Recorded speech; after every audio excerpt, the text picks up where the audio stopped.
Welcome to Trailer Geeks and Teaser Gods. I'm your host, Corey Nathan. This is where we get to speak with the brilliant and creative and sometimes kooky people who make the greatest coming attractions, movie posters, and digital campaigns of all time.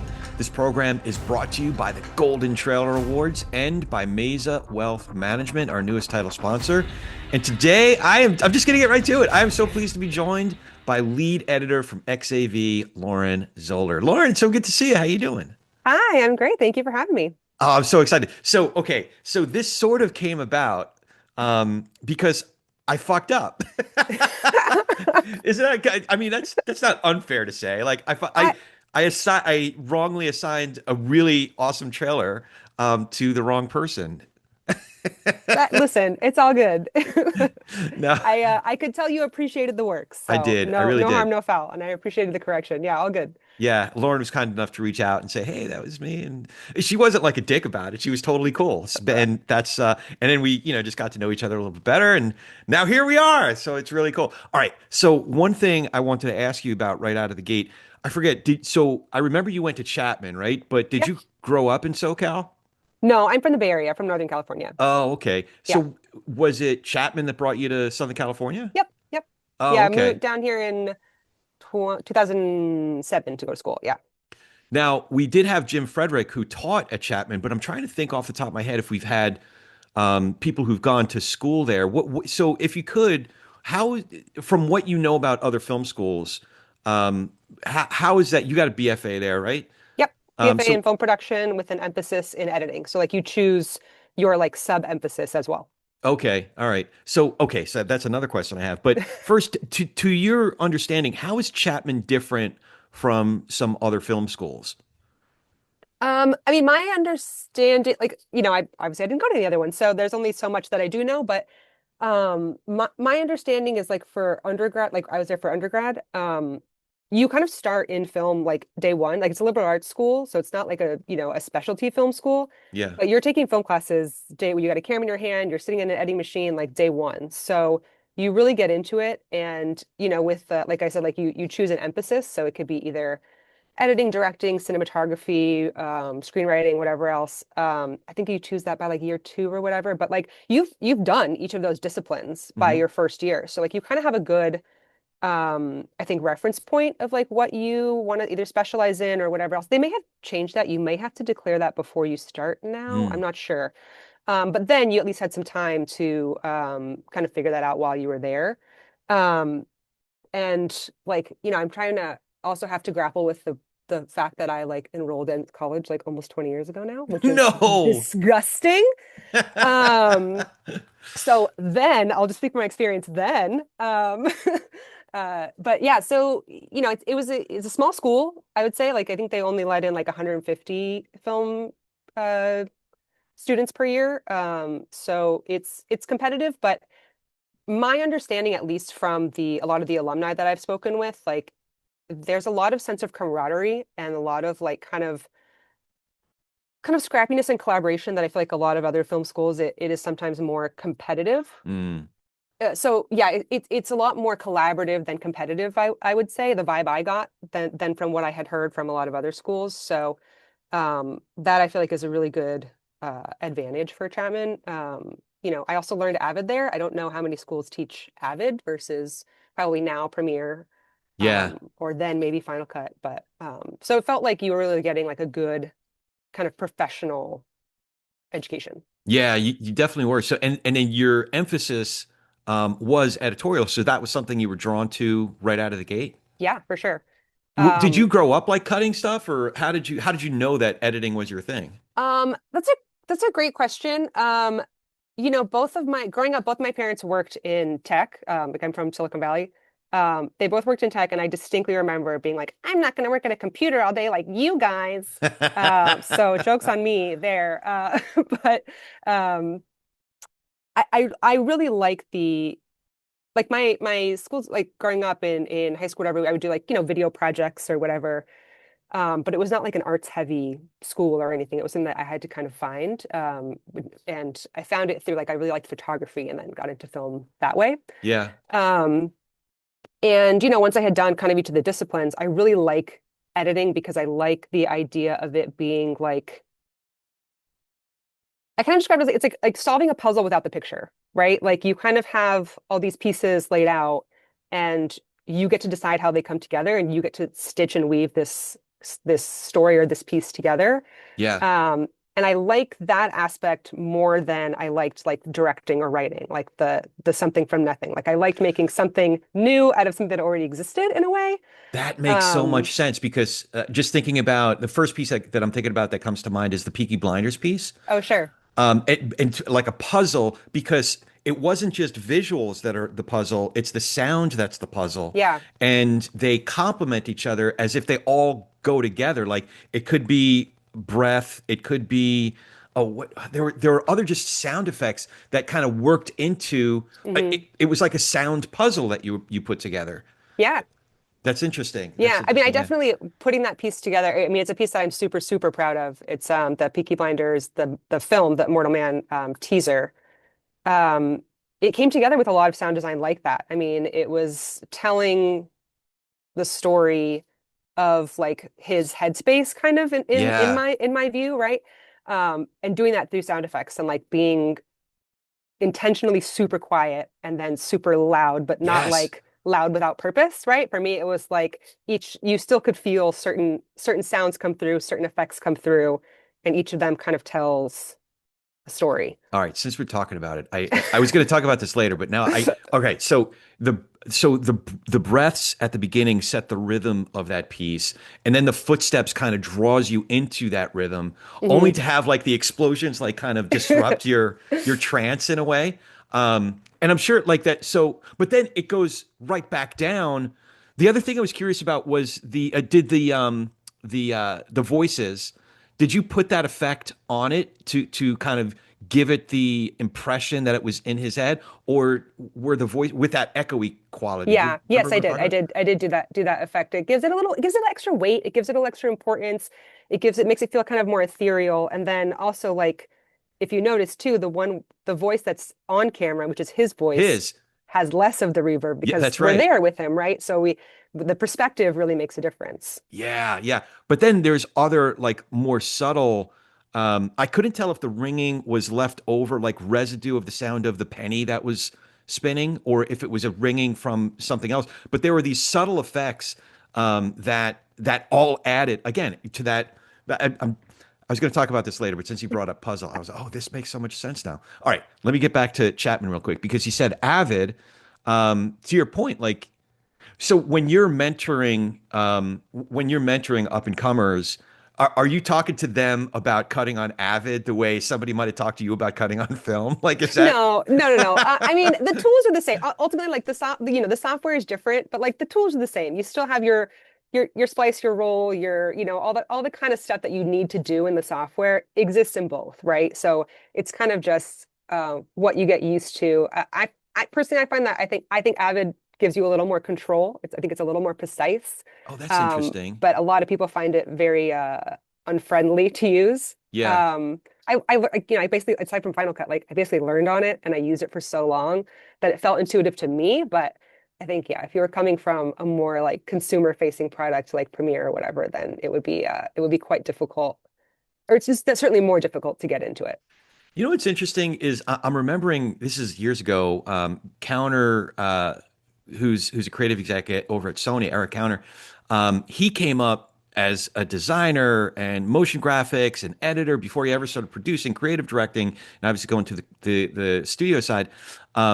He was talking to me when Final Cut was really taking hold in the industry, and he said the advantage that he liked over and above Avid, because I think it was Cimarron was one of the early adapters of Final Cut, and he said because he had all of that experience as a designer, it was easier for him to work with stuff. Right now, I'm not an editor except like on my podcasty stuff, For sure. um, but but it kind of made sense because you can work with After Effects, for example, right there in the system. Am I getting that right, or am I? That is correct. Yeah. Yeah, I don't. I mean, we have, the way that the agencies work, like we have like graphic designers and stuff like that. So like personally, I don't use that like kind of cross functionality of like the Adobe products, yeah, but yeah. it is definitely like a plus point for that, whatever, Yeah, the Adobe suite or whatever. so there was one very design forward. I keep on jumping around now because you say stuff, then I'm like, oh, it was Gossip Girl was different Oh because it was yeah. very design forward. Yeah. Was that your team? There was like some,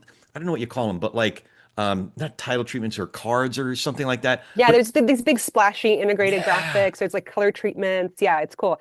I mean, it's a digital spot. It was started as a digital spot. yeah, yeah, So yeah, it's kind of like that social forward, that digital forward kind of look. yeah. I mean, it's something that like I cut the spot, I temp graphics, and then our graphics team takes it away and does something super cool with it.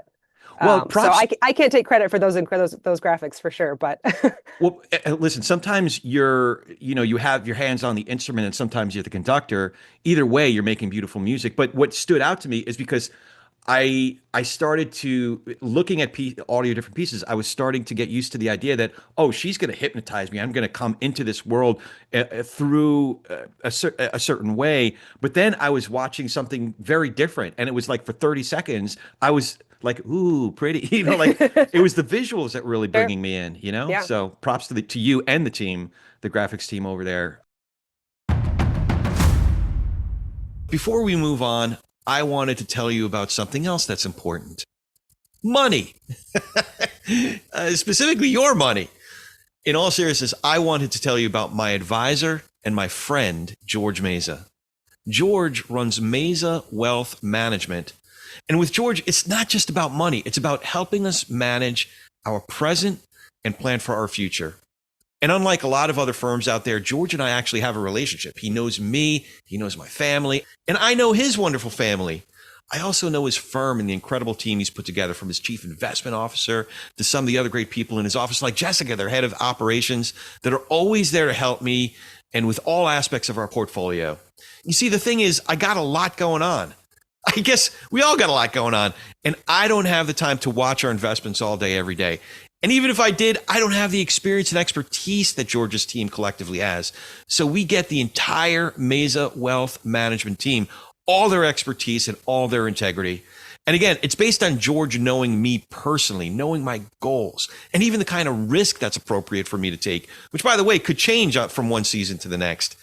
And they're on top of all of that. So if you want George Meza and Meza Wealth Management to be on your team, just visit their website, mezawealth.com. That's MEZA wealth.com, www.mezawealth.com. And that will also be in our show notes, so you can check that. So you went Chapman, but did you know about this industry when you were still at Chapman? No, I mean, I learned about it when I did an internship. So during school, my last year in school, I did an internship at Lionsgate in their Mm, AV department. So basically, the client side of what I do now. right. I interned there under John Fu and Tim Muravyov, who Oh, both are, wow. titans of in this industry as well, too, right? Yeah. So they were my bosses, and I interned for them. And that's when I could see, I would see spots coming in from all these different vendors, and I would be like, wait, so like it's someone's it's someone's job like a whole company, like multiple companies do this? Like this is someone's job to just make the trailers? Yeah, sign me up for that. That is awesome. So yeah, I always have like enjoyed trailers, I was like, we're being so offended at the idea that someone could be like, oh, I'll just show up to the movie late. I'm like, how dare you? Um, but true, I true story, an early date with my now husband, he was like, maybe just show up a little late. And I was like, do you know what I do for a job, sir? You're like, have we met? Come on. Yeah. And now, of course, 10 years later, I'm still telling that story because I think it's hilarious. But Yeah. um, That's so funny. So was Ignition your first gig on the agency side? yes, yeah. Okay. Um, so okay, let's talk about Ignition because you happen to have been there at a pretty magical time for Ignition. Oh my God, Like, heyday. It was incredible. so did you get to spend time in all those? Because I'm thinking just off the top of my head, like Doug Brandt was still there, Archer Hmm. was probably there, Hmm. Wayne was there, Yeah. Carrie was still creative, right? Yeah. Yeah. So I mean, and what different people create like their strengths. Yeah. Gertu was still there. I started there as Gertrude's intern. Oh my God. I went from Lionsgate to interning under Gertrude, and then they hired me once I graduated from school. So I literally would just like his shadow. I would just like follow him around from Bay to Bay all day. And then once I was like officially working there, starting as a runner, like, oh my God, they like I give so many props to these people who I like admire so greatly, like Eric Archer and Wayne and Chris Daniel, who would let me just sit in their bay for hours. Like Oh I would man. just be asking the most annoying questions and like literally sitting over their shoulder while they were working. Like they couldn't even go chill on the internet because I was sitting there probably. And like I just wanted to learn what they were doing. Like, I just thought it was so cool what they were doing and putting the stuff together. And they were, to all of their credit, were so generous with their time. Like it would just be me on my lunch break knocking on their door, being like, "Can I come sit in the bay for an hour?" They're like, "Yeah, come on, here she is again." Like, "Yeah, come on in." That's awesome. But like, what an incredible like boot camp essentially, place to learn. And they're all so good at such different things too. Yeah, Like all in their own way. What a great, like, kind of postgraduate school that you were going I to there. literally, yeah. So were you also cutting stuff? I know that you probably started at the assistant level, right? I started there as a runner, As a runner. and then I was there for 2 years total. By the time I left, I was lead AE. So I was cutting like on my own time, and sometimes when they needed someone to step in for stuff, I was starting to cut a little bit there, not too extensively, but yeah, some there. And then from Ignition, I went over to Mocean Yeah, yeah, yeah. as like an associate editor. Both avid shops. Was that part of Yeah. the reason that you ended up choosing where you went? Because they were No, avid shops? no, I don't choose based on software. But I have some other considerations as well. No, I mean, just I feel like then that was like at Ignition, I started there in 2010, Motion, I started there in 2012. Like Avid was still pretty industry standard at that time. So I feel like now shops have shifted, or it's like kind of what would you say? I mean, it feels like maybe half and half, maybe a little bit more leaning towards Premiere now, but Yeah. it was still Avid still was definitely industry standard for what we did by then. So you went as, and that's where Motion is where you really came into your own as an editor. And there were other people to learn from. Was Scott Goldman still producing Yes. when you got there? Yep. And then Adam was probably just starting to creative direct, right? Rosenblatt. He was, yes. I started there. So funny. I started there the week that Avengers came out. Oh, So okay. big starting growth time for Motion for sure. So was that what you Um, ended up working on, the Marvel stuff, or like Harrison was already doing a lot of that FX stuff, right? he was, yeah. And I mean, Lauren Counter came into producing creative directing there, like a lot of really good, like awesome people to work with. But yeah, so I started editing there. I did a mentorship under Jay Bender, Oh, who, if you have, I don't know if you've tried to talk to him or have talked to, he I've is the tried to way talk that to he him. can just wax Jay's like poetic. Jay like keeps me at arm's length. I wish I could talk to Jay. The way that he just like waxes poetic about this industry, like he's incredible and just one of the nicest humans to exist. So So same thing. if I did a wait, so let me mentorship. Oh, just sorry. say for the record, Jay, if you happen to be listening, you have an open invitation, dude. And I Sorry, Jay. totally I offered you up, didn't I? you have absolutely. Sorry, Um, I interrupted, but I just want to make that point. He has an open invitation. I've heard such great things about him, not just as an editor. Obviously, he's a legendary editor, but like, but just as a person, yeah, because you're not the first person who's told me how generous he's been as well in terms of helping people, kind of figure things out and get to the next level in their own creative journey. yeah, So, absolutely. And so yeah, I did like a mentorship under him, where I essentially was like kind of like his associate editor in a way because he was so busy at the time. Like they were doing like, it was during Age of Ultron and a couple other things. He was just like so busy. And so part of it was learning from him, but then also being kind of like a second set of hands for him, right? Like a lot of those were dailies projects. So I would help with pulls, or like it was like, oh, they need three music alts. Lauren, do one of the back ends or whatever. And it was like, oh shit, okay. yeah. And so I would be able to do that under like kind of his, guidance and supervision. So it was like also while I was like learning and growing there, also like a nice safe space for me to like have someone who could really help, could really walk me through the cuts and be like, and then also as I started to grow there, like also advocate for me and be like, hey, she can do it, like she can Mm. handle it. And that was always really, really nice to have like someone like that in your corner. That's awesome. So when you were even at Ignition, it sounds like, or it sounds like what you were doing with Jay and others at Motion, were you able to really get inside their timeline and kind of reverse engineer what Yeah. it was that they were doing? Oh, so that's I would do that as an AE, honestly. Like if we were doing a prep or a Q sheet or something like that, when I was an assistant editor still, like you're going through an editor's timeline, make the most of your time while you're in there, like see what kind of sound design they're using, see how they're building stuff out, see how they're using their stems. Like, you're in there, like learn something. I'd be afraid of screwing it up. Like, Oh no, you're in I mean, listen, if you're doing a prep or something like that, like that's the job. You're kind of, you're sending stuff out and organizing a timeline and sending stems and all this stuff. And so, yeah. that's awesome. So a good run there. And that's what were some of your early wins at Mocean project wise? The Netflix Marvel crossover stuff. So some Daredevil, Punisher, some of the I worked on some TVs for Jessica Jones, and then Defenders Okay. were some of my early stuff there. And then I got in with Mike D was producing when I was coming up as an editor. So he and I worked together a lot on like a lot of the Netflix stuff. Made I think a really good team.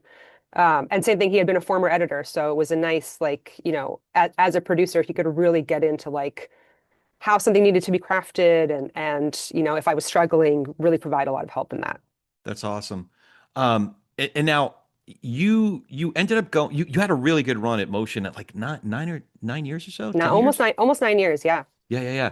But then you went to XAV. That was I was looking at the I was refreshing my memory and that was 2021, early 2021, It right? was, yeah. That's like the world was still in a really weird like we weren't out of COVID yet. Like the world as well Yeah, as our world, like yeah. the trailer world. How was that? I'm trying to put myself in your headspace at that time. Did it make the move more nerve-wracking after almost 9 years? Or was it like the uncertainty everywhere else sort of free you up in a way? Um, I would say the latter. Hmm. I think part of, Motion was really good to me and the people there were incredible and I was all super, super close with them. And I think having like being at home and having a little bit of distance made me kind of look at it as like, okay, what do I do for like career wise versus like not just because I'm happy here, like, these people are my family, right? Yeah. And so if, they had reached out to me, they were looking for somebody. So I was like, yeah, of course I'll, always take a meeting or whatever. And they ended up kind of wooing me and I like the work. I liked the idea of, it's a smaller shop, which there's just something kind of nice about that. I feel like Yeah. because Ignition, both for me, both Ignition and Motion were quite big. And so it felt like something new and something different where I could kind of have a little bit of a different voice, kind of work on, I mean, I'm sure you've seen it in people's work, right? Like at a big shop, it's like, if you're the comedy person, you're the comedy person. If you're the drama person, you're the drama person, right? Like, and so here, I would say for me, at least here at X, like it's a smaller shop and you have to be able to do everything. I Like noticed that. we don't have the luxury of having just a comedy person or just a action person, right? Like you got Yeah. to be able to do it all. And I really like that. Yeah. So I'm looking at different pieces and I'm thinking, okay, so just like one example. So I watched The Punisher right after Starstruck. I'm like, is this the same person? Okay, so I will say, the yes, it is the same person, very much so. Thank you very much.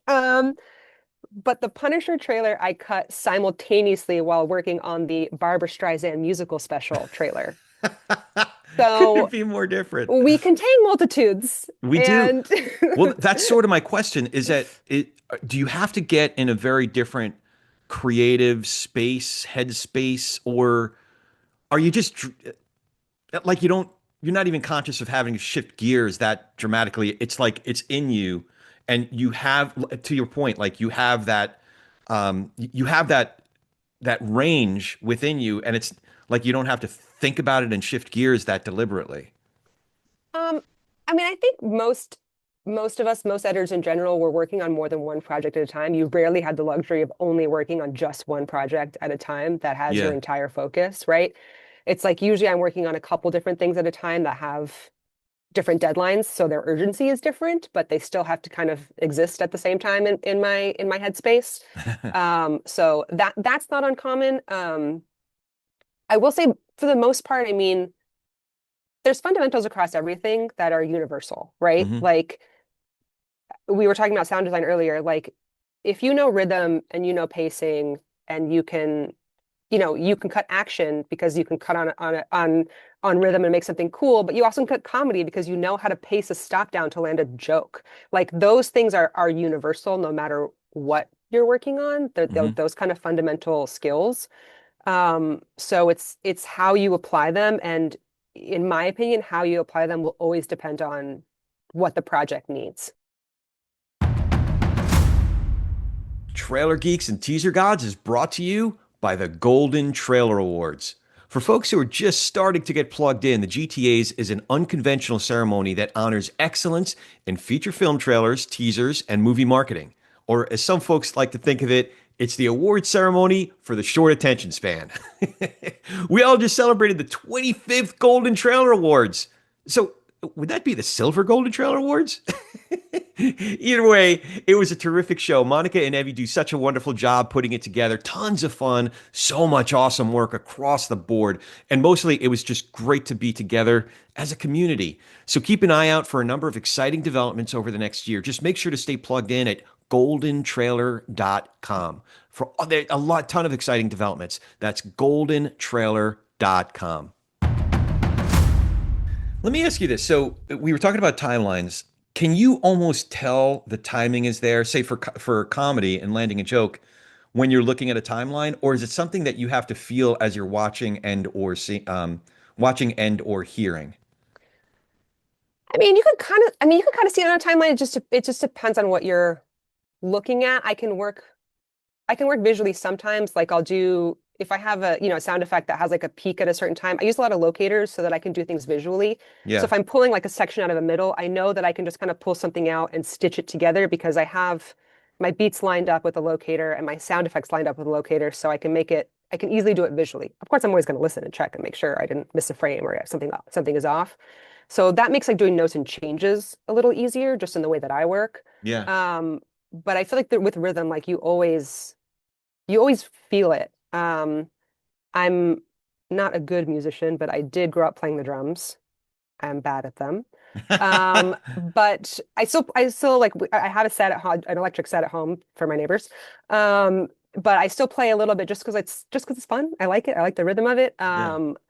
And you can feel it. You can feel it in your body, and you can feel it when you're listening to something, even if something is like, if you've been doing this for long enough, you can tell if something's like 2 frames off. Um, so this is actually kind of funny you mentioned that. So in the Peaky trailer that we were talking about before, like the structure of it is there's like a quiet part and then a burst of a loud part, a Yes. quiet part, a Yeah. burst of a loud part.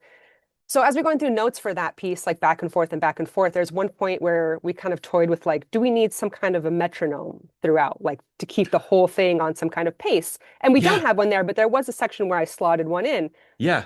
Each of the loud sections to each other, Right. the whole section was within 6 frames. Each of the Oh, quiet sections were all within 4 to 6 frames.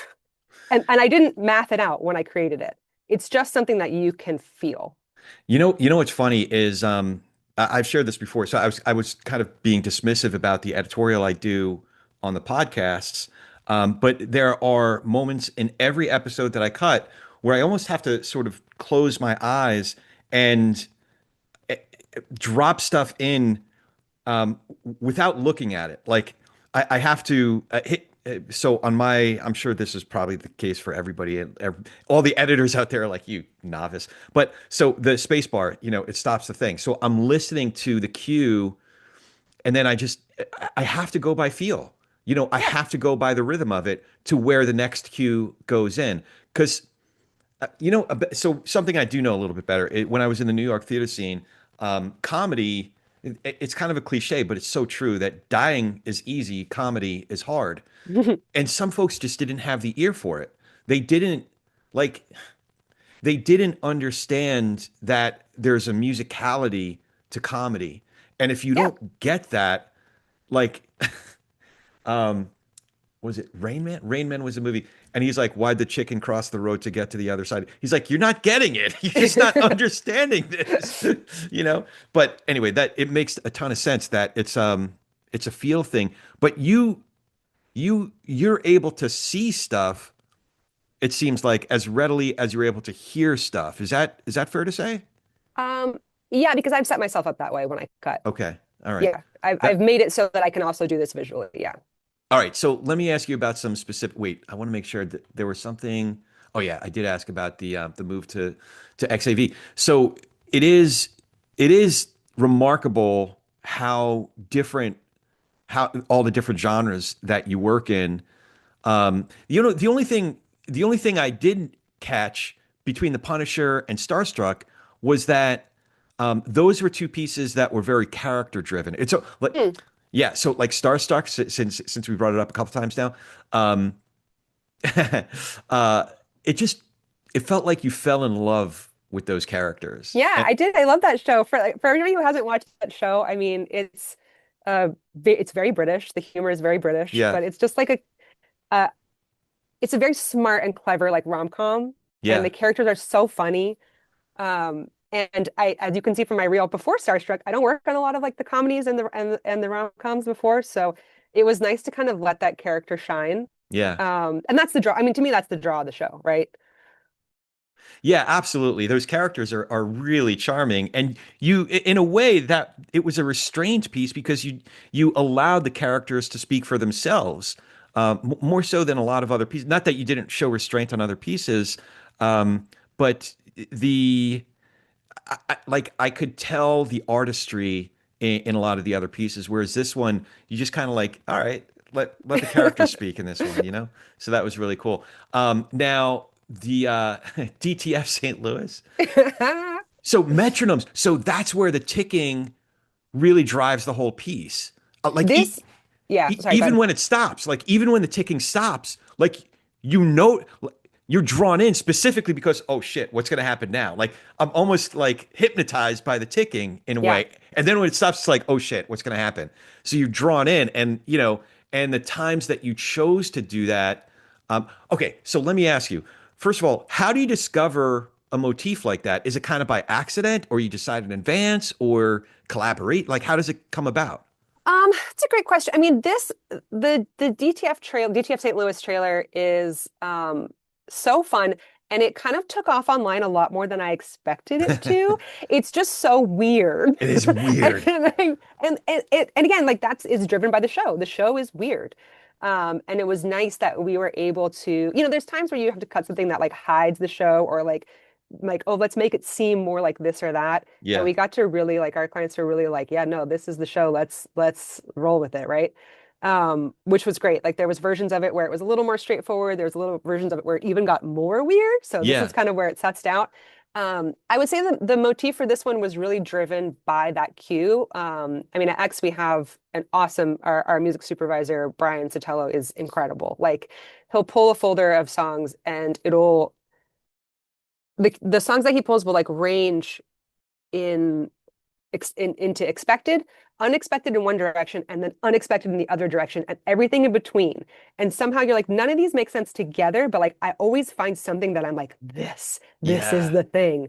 Right. Um, and this cue immediately was like, oh, hell yeah, we're using this. And it's a Crystal Creative track throughout the whole thing. And it does have that drive to it. Um, but to me, what drew me to that and like the kind of like the ticking, the metronome of it all is there's a lot of story to get to make this make sense. You Hmm. have to know that the title of the show is based on an app. You have to know kind of a little bit of these guys' characters for that to make sense that they're going on a dating app. You have to like have these longer character moments. Right. And so to me, the weirdness, the idiosyncrasies in this cue allow you to kind of tell more story and still keep it interesting. Like it Mm. allows you to continue that drive throughout it to have like the tick, tick, tick, snap, Yeah. tick, tick, tick, chip, tick, tick, tick, this, you know what I mean? And it kind of Yeah. keeps you, I mean, Krupka talked about this, I think too, like, right, it just keeps you engaged Right. as you are going through. It feels like it just helps you, to me, it helps things stand out if you can give it a little extra like you're getting, you're like you said, you're falling into this rhythm, and then you want to give the viewer something to be like, oh, look over here. Right. You're falling back into it. Look at this. And it doesn't have to be like abrupt. It just has to feel it's more impactful if it feels natural to it. Yeah, yeah. Wynton Marsalis talks about swing that way. Um, that you could fall into just a really standard 4/4, but the um some of the artistry of it and some of the magic of it and some of the creativity of it and sometimes some of the competition of it when you're playing among other virtuosos, which you are, the editors and musicians, music people and designers. It happens on the fore end, Yeah. so it's really cool because you're sort of setting up an expectation that you then disrupt, which really captures our attention. So how do you decide when and where it's not just ETF, but we were talking about Peaky Blinders. Like, is it a feel when and where those silences happen, or when those disruptions happen? Um, yeah, yes. I mean, I think when you're watching it or watching it down, you can kind of feel where you're expecting, once you get into it, you're kind of expecting. For me, I'm like, at least I can start to expect it. But a lot of it is, like I said, driven by the story too, Yeah, where like, for Peaky, it's like we have his introspectiveness interrupted by what's going on around him, and then in DTF, it's kind of like their, suburban life interrupted by these little like, oh, like a little notification, a little what, a little this, a little that. You can tell I learned from Gertrude the way I'm making all these noises instead I'm of gonna just make a whole. describing what I'm actually doing. I'm just making the noise. This Yeah, is every like former editor producer that I've worked with. They come in your bay and like, just give it a little da da da da ba ba da ba, and you're like, yeah, okay, I know what you're saying.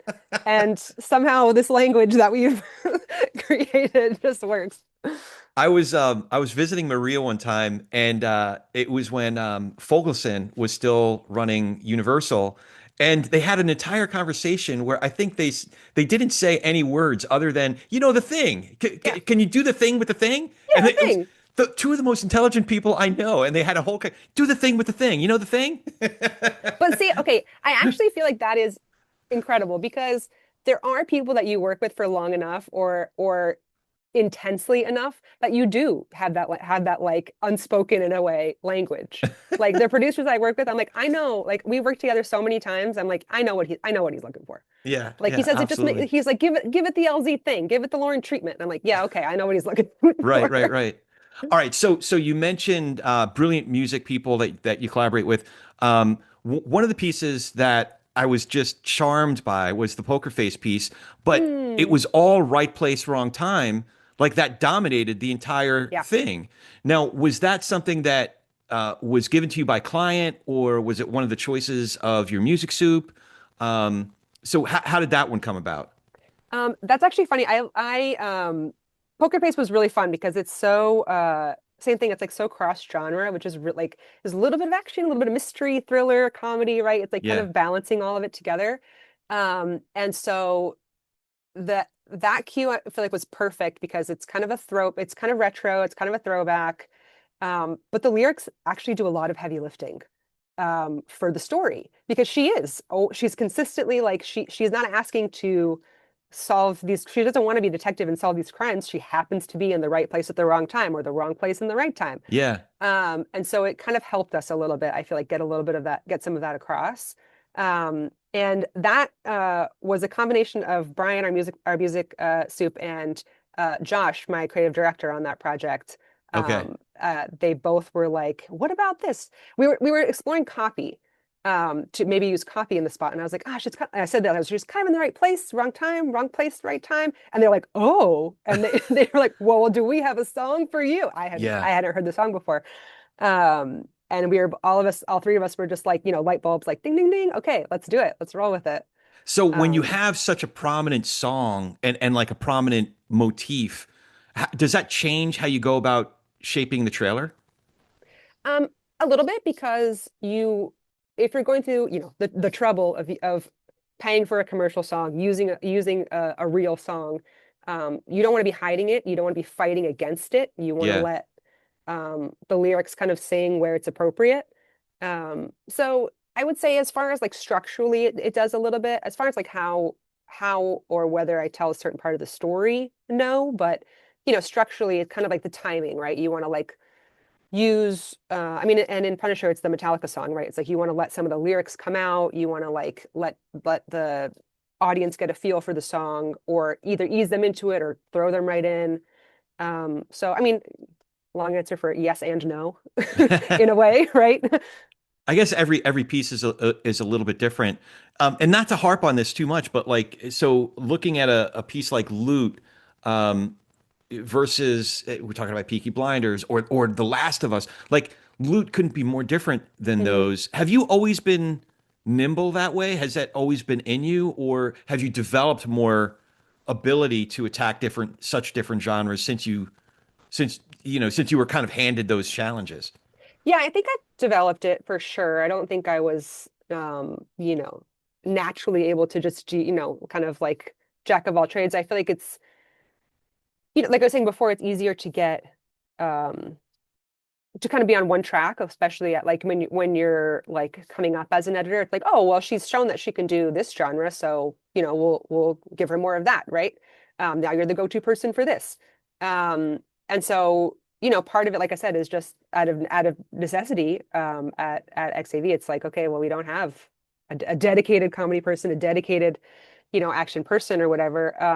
You kind of have to do it all. I actually find, I will say like my career has been mostly working on streaming Hmm. titles. Yeah. And I think that that's inherent in the streaming genre in a way because, you have 8 to 10 hours of footage if you have episodes versus a 2 or 2.5 hour movie. So the character development is a lot different. The way a story is told is a lot different. The material you have to work with is a lot different. And in that way, many of these shows are multi-genre. Like Poker Face is a great example. Yeah. Like it has mystery, it It has has action. some action, it has Yeah. like a lot of comedy. A lot of comedy. And you Yeah. really want to, and a lot of it hinges on like getting a sense of that character. So um I think working on it has become inherent for me because I've just worked on these types of titles more. And with streaming, I think I was saying this to you when I saw you last week. Like a lot of times you kind of get one shot. You don't always get to do a teaser and then a trailer and then a, final push, go see it in theaters, like final trailer, right? Right, right. Sometimes with these, you just get the one trailer. So it has to do everything. So I was Um, thinking that on the Tulsa King piece, because you really were able to distill that not just that second season, but the entire series mm, in that one piece. How important is it to like if all you're given is the script to read the script, but if you're given 10 hours or more, how important is it to like watch all of it, like really screen all of it? you have to. Yeah. Yeah. I mean, it takes a lot of time. Like these things are really labor intensive at the beginning. But like, God forbid I miss a key line because I was like, blasting through something and not paying attention or, a really good shot. And especially like some, depends on the show, but sometimes you're really digging for material and you gotta like it.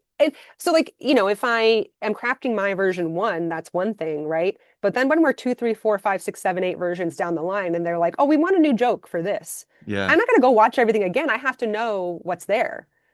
Um, I, so I I know just that's the remembered job. a guy I graduated high school with, really good guy. He's actually a drummer too. But we were having a conversation about a similar thing. I'm like, you got to do that and that and that and that. He's like, yeah, it's called doing your job, Yes, asshole. that's the So yeah, so shout out to he's not listening to this show, but that's my buddy Mark Basis. I see him about once every 5 years at our reunions.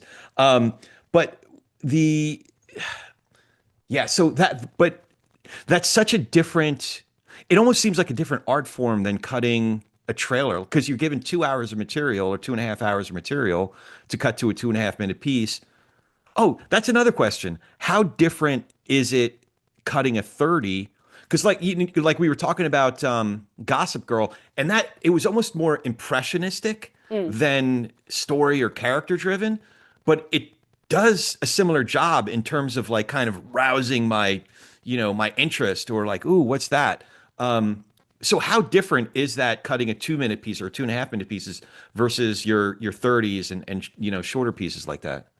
Very. I mean, it depends on what type of uh 30 year cutting, right? Like a lot of the time, like now with campaigns, like you've got a couple of workhorse 30s, which Yeah. is like they're gonna encompass the story, they're gonna get the big story plot points, you're gonna see all your cast, right?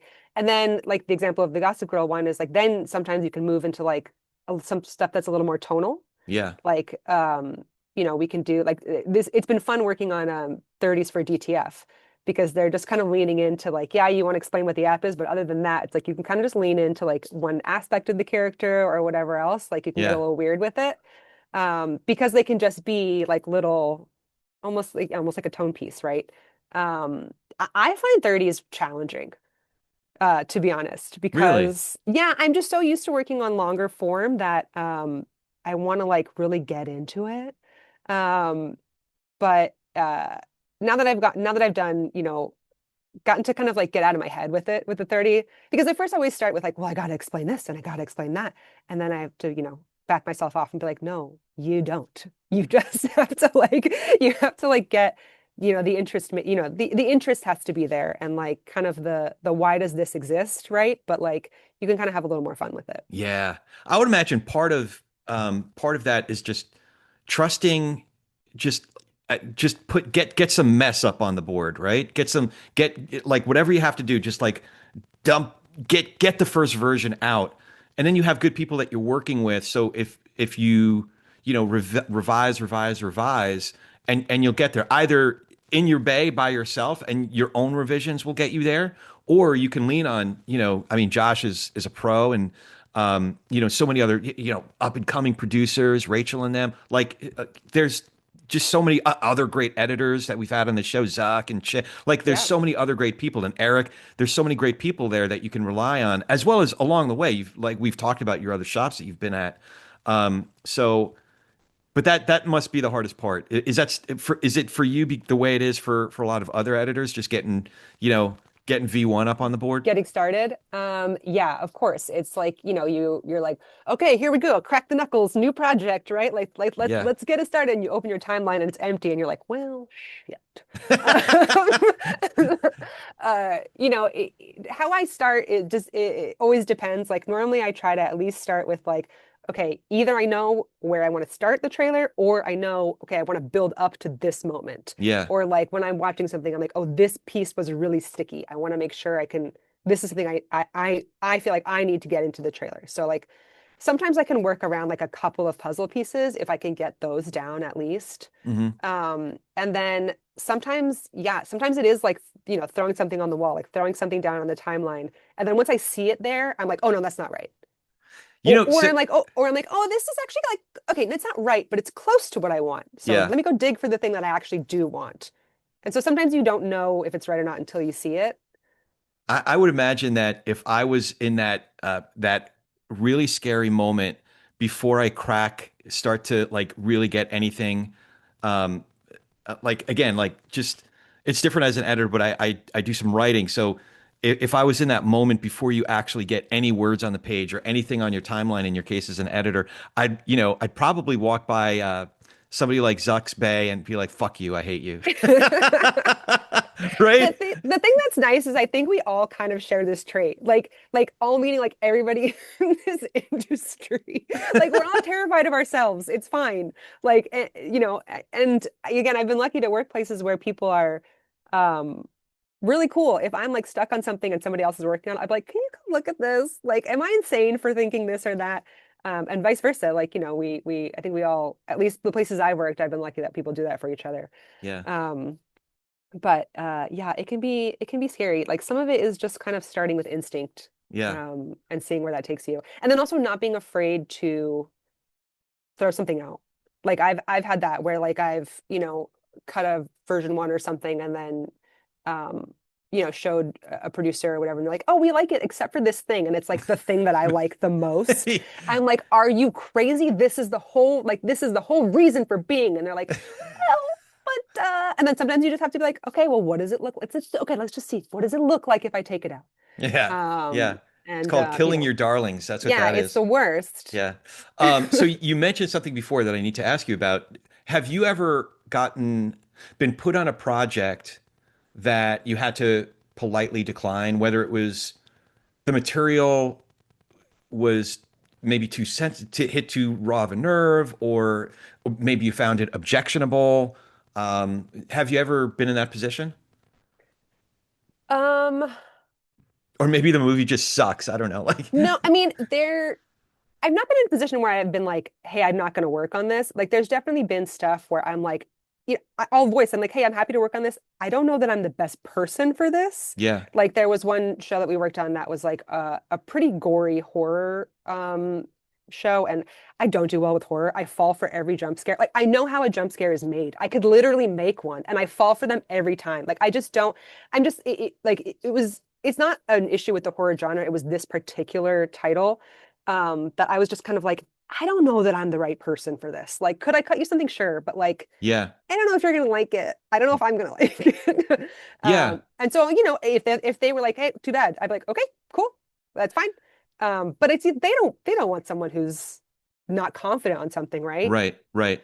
Also, like, there's some material that I would imagine if I was the editor or the creative director on certain pieces where I just, not only is it that I'm not relating to the creator's vision, or the voices that are speaking in that piece, but I would imagine that that creator wouldn't want me, if I couldn't, if it wasn't resonating with me, Mm, wouldn't want me to impose something that didn't belong. You know, like that's person's vision. That's that person's story, and I don't want to, like, if I'm removed, my own experiences, my own disposition, or my own my own background and makeup, like, if I'm so removed from that, I wouldn't want to fuck it up. You know what I mean? sure. Yeah, So I mean, I had like there was one I think it was Altered Carbon when I was working on that. Um, there's like kind of two aspects to the show. There's like the humans as gods kind of thing, and then there's like the sci-fi noir nature of it. And like yeah, the stuff in the show that I was really resonating with is not the stuff that the client was like that they were looking to position it as. right. So that one was like, we got it across the finish line, but that was one that I really struggled with while we were cutting. I'm happy with where it ended up, but it was one where like a couple versions in, I was like, all right, I have to shift my mindset on this because I'm like, tied to what I'm thinking I like about this show. Yeah, And like I was getting too married to that, too tied to that, and I had to be like, okay, so how does this look if it's not about this thing that I think it's about? yeah. Um, and Yeah, I yeah. can only imagine if I were presented with, like, The Masked Singer. I'm like, this is the end of You don't want me working on this shit. I mean, look, there's plenty of stuff that we work on that, like, like I cut on some Lifetime movies. I cut, if it's got to be done, it's got to be Yeah, done. It's yeah. not, there's not Meanwhile, like tens of an ego or millions, anything about it. It's just like, yeah, tens of millions, if not hundreds of millions of people love The Masked Singer. So I'm wrong. I yeah, know that for a what the fact. hell do I know? Nobody likes what I like. Yeah, yeah. Um, so okay, so we kind of alluded to it before in, that moment when you moved over to XAV. Um, it was just it's like the beginning of a hard few years. And we've all been through a lot. What are some of the ways that you've been able to get through it? I mean, it sounds like you're really devoted to your work. You love your work. You love your colleagues. Um, but what are some of the ways that you've gotten through COVID and strikes and fires and all this, the crap that we've all been through? Yeah, I mean, I won't say that it's easy, and I won't make light of it either. I've been lucky to stay busy. I've been lucky to have producers that trust me and keep me busy, keep me working, for sure. I would say the I love the work, so like I will always do what needs to be done, perfect example is like for Peaky, our the client is, or sorry, our my producer Archie, and Josh, like they work out of London. And Mm, so on days when it was like, super intense, like not intense, but like just we knew it'd be a full day, a long day. yeah, I'd start my day at 6 a.m. I'm up, doesn't bother me. right. But like, if that's when the client's working, that's when they're working. It's like I'll shift my day, and we'll do what we got to do to get this thing done. It's not a problem. With that, I also am someone who like I've been lucky to be able to channel a lot into like focus at this job and focus on what I do. But I am someone who needs to have like an outlet otherwise. Like I run or work out or whatever, something literally every day. Like I'm like a border collie. You have to like tire me out before I can focus. But like, part of it is just staying, remembering that there is more than the job as Yeah. well. I think Yeah. this is a job, like, especially I know you had said some of your, like a lot of your listeners are not in this industry or are interested in this industry. Like this is definitely a job that will take from you as much as you're willing to give it. And so I think it's important for all of us who certainly care about what we do to also have other things that we care about. Yeah. Um, and whether that's a hobby or your family or all of those things or whatever, like I do think it's important to have more than one focus. That makes sense. That makes sense because a lot of times when you're able to break your focus and like get wrapped up in something else, even if it's your cats or whatever, like you're able to bring something back to the work with that much more. I don't know. I don't know. It could drain you if you get you know, too tightly focused Yeah. on it without breaking away at Yeah, all. you So lose some perspective and you lose like I have to like, the old like, oh, your computer's acting up, like have you tried restarting? Like I have to hit the restart every day yeah, and like, give the brain a quick refresh so that I can be, refocused and like actually when I am in it be fully in it. I can give 110%, but then when I'm not working, I'm not thinking about work. yeah. Yeah. So, I mean, you have been in the industry. Another question I wanted to run by you is from the moment those early days at Ignition compared to now, in the big scheme of things, it's not really that long, but it kind of is. Like you were like almost 20 years. That's crazy. Um, Okay, so 15 years in in the the business. biz, 15, yeah. let's not. But still 15 years, Yeah. like a lot has changed. What have you noticed compared to when you were, interning and runner in those early days? What are some of the things that you've noticed that have changed? Okay, so this is my question for you. So Oh, you can think about your answer while I tell you my answer. okay. All right, fair enough. Because you've seen more than I have, Yeah. So I love your perspective as well. I have seen, I think the industry has gotten bigger. Like there's more to, with streaming and everything else, there's more to work on and there's more Yeah. people in it, which I think is great. I think it's allowed a lot more people opportunities. Like, I'll speak for myself. It's been awesome seeing more women editors around. Yeah. Like it was for a while, it felt like, at least when I started, it was like every shop had their one. Yeah, yeah. And now like maybe each shop has like three, which is Yeah. cool. Yeah. So it's kind of been great to see just a little more diversity in the people doing this job. I mean, the stuff we work on all requires different perspective.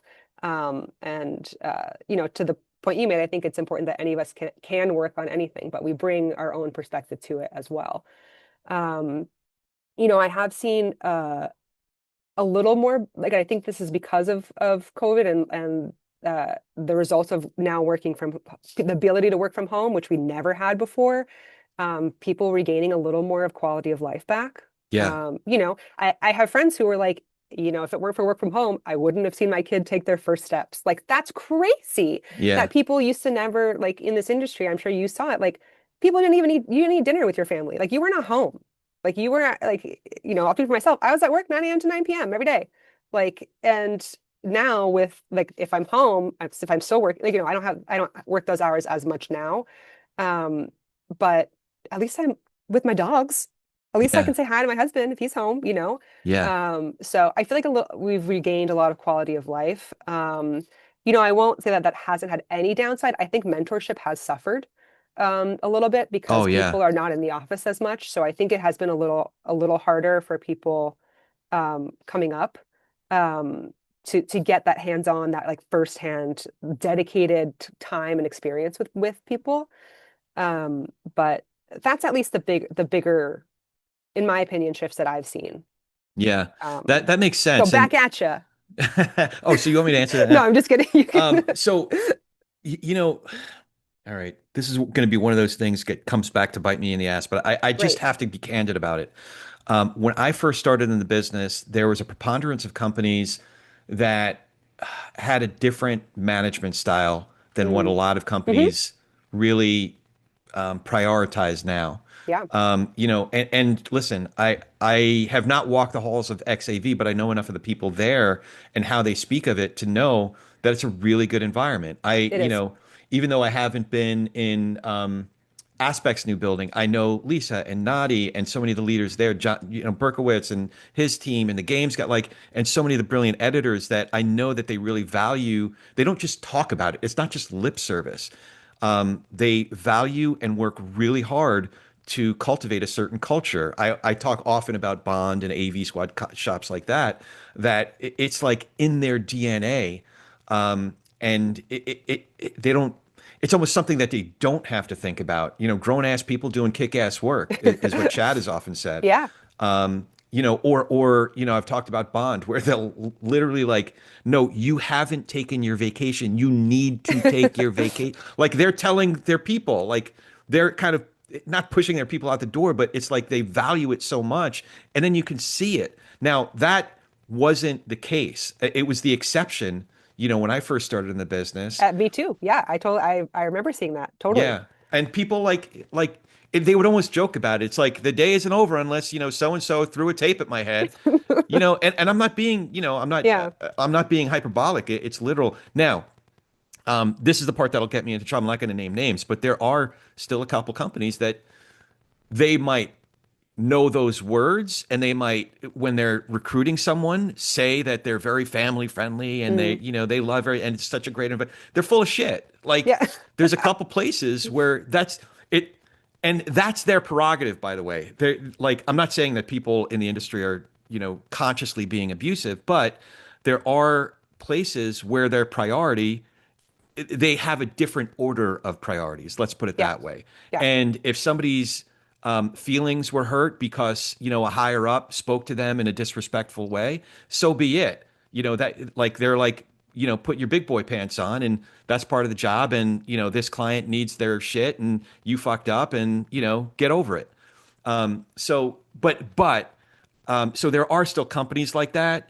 And by the way, companies that do really good work. So I might be wrong here and maybe like, but But that's here's the the thing. A lot of companies do really good work. You can still do really good work and be a decent human being. and not get yelled at. Yeah, not get yelled at. It's not, it doesn't make the work better. No, you're right. You're right, but I don't know, maybe I'm not trying to justify it. I'm No, not, no, I totally hear you. Yeah. People have different styles. but I've been in rooms where it was uncomfortable for me. Yeah. They're not companies I would ever represent, but and it's not, sometimes it's not even employees. At Finisher, their vendors, Mm. when you go into a finishing session, I'm like, why are you talking to this person in a way that you would never talk to your fucking client? Yeah. And it was uncomfortable for me. But the reason that I say it's changed is it stood out to me because when I first started in the business, a lot of shops you walked into, that was just the expectation. Maybe it was a remnant of the Mad Men days or something like that you just expected that, and that's the way it Yeah. was. So you really noticed it when you walked into Ant Farm and Mike and Barbara just said, well, Barbara, in particular, no screamers. We're not going to have any screamers in our place, and just planting a flag and saying, no, things are changing now. So I'm actually glad that any number of people can come into this industry from literally all over the world, and there are plenty of places for them to go, and they'll genuinely feel good if they're in the office more often than not. They'll feel good about being in the office Yeah. and among people, their bosses as well as their the people that are working for them. So I like that evolution. There's so many other evolutions, but that's the one I think that's most important to me that I've noticed. So is Yeah. that fair? That's totally, no, it's totally fair and it's huge and it's totally, yeah, accurate. Definitely Yeah. accurate. Yeah. So where do you see things headed from here? Um, I don't know. I just want to keep making cool shit. Cool shit. Yeah. Um, listen, I love this job. You're gonna have to pry my corpse out of this chair. I just, I really like working with other editors and younger editors. So I have taken on some like producing and creative directing, like the creative side of it. Yeah. I don't want to do that instead of editing, because like I said, I really just like being in the chair. But I have had so many mentors that were like, that I've mentioned and more, like that were so good to me and so generous with their time. It would be terrible not to pay that back, and have that, continue. So I mean, yeah, I just want to keep working on a lot of stuff. I love working on different stuff. Like I love this, like I said, the cross-genre stuff with like Yeah. different types of things. Like I just really love it. I want to keep doing Okay, so it. I'm going to put you on the spot, but maybe you knew I was going to ask you this. Favorite campaigns or pieces of creative advertising, not necessarily your own. What comes to mind? Oh my God, imagine if I named my own stuff. Gross. That would be such a like, I don't know. I'm very proud of myself. I just did a It's voice my, that I'm thinking of. Holy shit, I just went there. I'm I know very you proud of can. It's myself. fair. I You mean, know. you're gonna make me like I'm gonna run out of this room if you keep doing that voice. I have loved in most recent memory, I have loved the Wuthering Heights campaign. Oh my God, that is so, Consider my heights withered. I love it. I that's great. the first teaser that came out, Stephanie Carl's trailer was so good. Hmm. I think they both were by Wild Card. Just like the vibes are immaculate, so Yeah. good. Yeah. Um, so I love that. There's a piece that is from, I can't remember what, I mean, it's I want to say it's like it's definitely not recent, but it's not that old. I love the White Boy Rick trailer. Oh, yeah. I revisit that trailer more often than I would like to admit. Whoever cut it, if you're like, why are the YouTube views on it just like continue to skyrocket? It's me. It's me playing it all the time. That's awesome. I love that trailer so much. I am a big, and I already mentioned her stuff. I'm a big fan of Stephanie Carl's work. Stephanie Carl Schooner, excuse me. Her like the first Joker pieces. I love the White Lotus campaigns. Oh, yeah. There's so much good stuff. And then I'll mention also a piece that I love, which is by my colleague Matthew Zuckerman, who you've talked to. Yeah. His Blackbird trailer, it Oh was an Apple God. show. Incredible, just incredible. Yeah. Yeah, that haunts me, that Talk piece. about restraint. Like it's just like it's so smooth and Yeah. restrained, and like the build is beautiful. So yeah, there's a lot of cool, a lot of cool work, a lot of really Yeah. cool vibey stuff. Absolutely. So if you're talking to the 20 nothing year old version of yourself that's just entering the industry now, what are some of the habits that they can develop that'll really serve them well? And again, like this isn't about a quote unquote successful Yeah. career, but about doing something that they are not only good at, but that they enjoy and contribute something to the art form and they find to be, nurturing and enriching in all kinds of ways. What are some of the habits they can start to develop now? I mean, it's so simple, but like practice. Any of us, it's just like Getting your reps in. getting the reps in. Yeah. I mean, Yeah. it's watching the stuff that comes out, keeping, you can do like YouTube playlists or whatever, keeping stuff that you like so that you can watch it over and over and over, Yeah. and really learn from it. I feel like there's so many, I mean, like your podcast, like a lot of things, there's so many resources now that weren't around when I was, 22 coming into this industry that like Yeah. you can really learn a lot, get good at Premiere. I think it would be also smart to have a little bit of graphics under your belt, to be able to do some nice temper, some nice proof of concept stuff would be like smart as a skill. But I have to be honest, I do think a lot of doing well in this industry uh, has a lot to do with soft skills as well.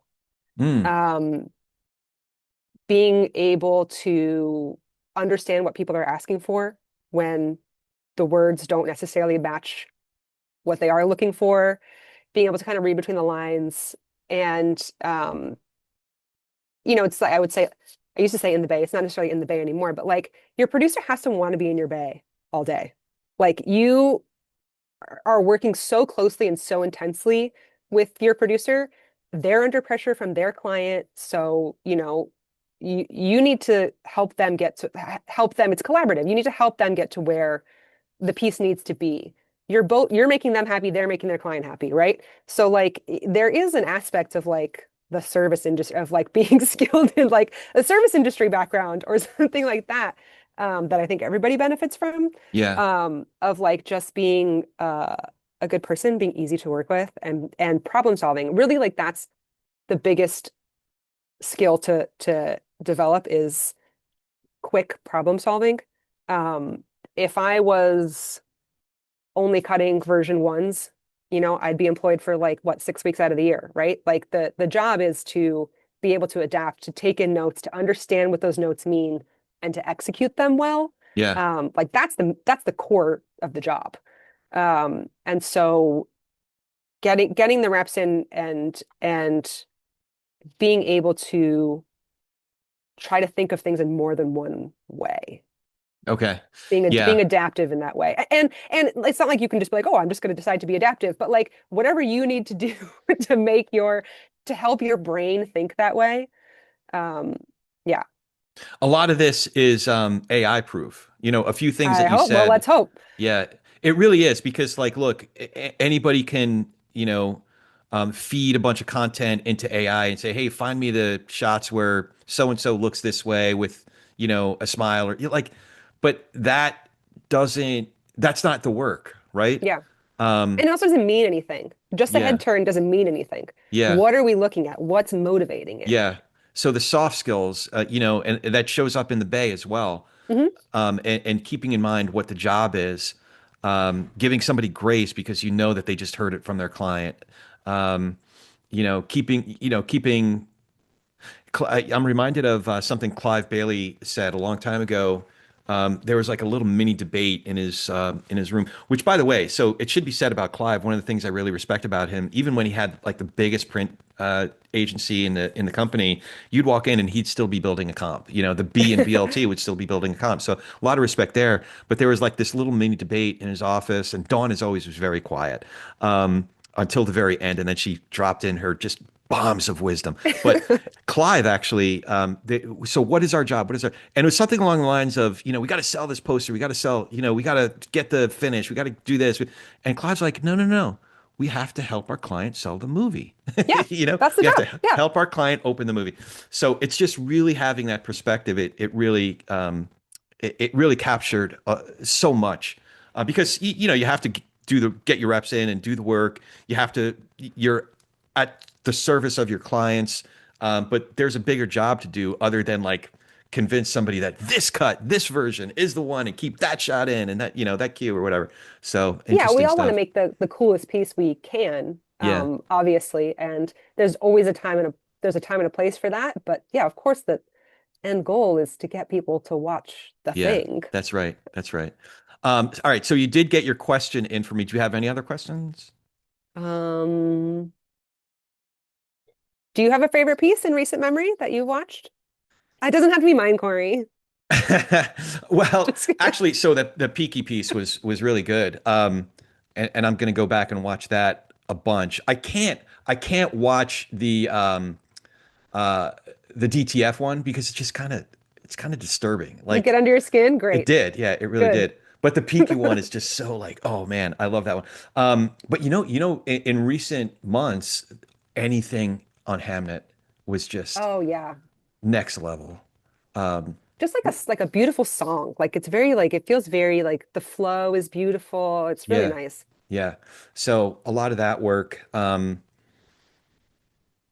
Yeah, that's the first thing that comes to mind. I'm sure there's a whole bunch of other stuff, but that's the first thing that comes to mind. So, Cool. That's a um, movie that I need to watch. I need to. It's been on my, it's on the old to-dos. yeah, the all to-dos and worth seeing in the theater too. So I'm going to get there. So okay, so we covered a lot, but is there anything important that we didn't talk about that you want to make sure that we fit in here that you want to add? Um, I don't think so. I mean, I think I talked about what you know, like I said, like the importance of mentorship for sure. And yeah, I just think that I'm really like lucky to be a part of this industry. I feel like it's, of course, like everyone earns their keep, but there's also a good deal of luck to get here. Yeah. And I think that's been really important to me. And Yeah, I don't know. It is worth mentioning. This is kind of in the theme of what's changed. A really nice development over the last few years is organizations like Soapbox. Yeah, That kind of structured mentorship and allowing, first of all, organizing different constituencies together to speak for each other and cheer each other on and mentor each other on, as well as other organizations that are doing really important work that just, because to your point, like everybody's so busy all the damn time. But at the end of the day, there's somebody at a community college who isn't being spoken to. yeah. That without some of these organizations that are making a point of finding those folks and speaking to those folks and mentoring those folks.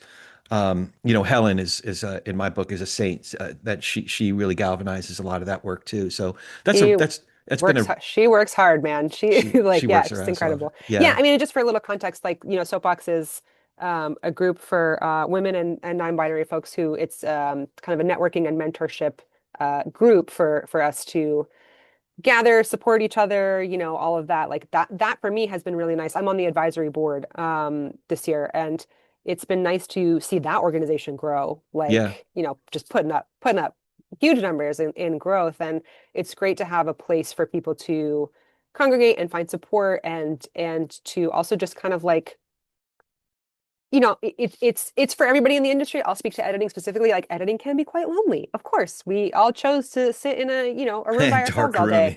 Yeah. And so it's nice to just like have people who do the same thing as you, who you like are at other shops, wherever else, who you may not otherwise cross paths with, Yeah. and just like, you know, sometimes it's commiserate, sometimes it's support each other, sometimes it's, it's whatever you need at the time, right? And that's been a really nice resource Yeah, for absolutely. sure. All right, before we go, how can folks find you online if they want to hit you up, or XAV, and just make sure that they're getting all the posts about all the great work that's coming out? Yeah, we are, I think XAV_LA on Instagram for the Okay. company. I'm Lauren Zoller on LinkedIn, and my Instagram is unhinged, but otherwise, if anybody has also like, I'm always happy to like have a conversation with somebody if they're like, hey, like I want to know about this or interested in that or whatever else. Like, I'm lzoller@xav.la is my email. You can always reach out to me. I don't mind at all, as long as the spam filter doesn't catch you. But yeah, so Yeah, and I can attest to that because I've been in similar situations where I mean, I can count on one hand how many times somebody's like really reamed me about me dropping the ball on giving the wrong credit to the wrong person or calling by somebody by the wrong title or whatever. But it's absolutely the rare exception. So when somebody reaches out and says, "Hey, just wanted you to know that was to give a constructive bit of feedback." So that was really cool. Which means that Lauren is super accessible and super cool, and your work is super brilliant. So I'm really appreciative for you doing this and sharing your experiences and all your loveliness. thank you so much. You Thank you for having me. I appreciate it. you bet, you bet. And thank you all for listening. As always, this is a real treat for us to be able to do and to share with you. And if you are getting anything out of this, do us a favor and rate the show, leave a review wherever you get your podcast. It really does help in the rankings so others can find these conversations and learn from brilliant people like Lauren and all the other folks at XAV and all over the industry.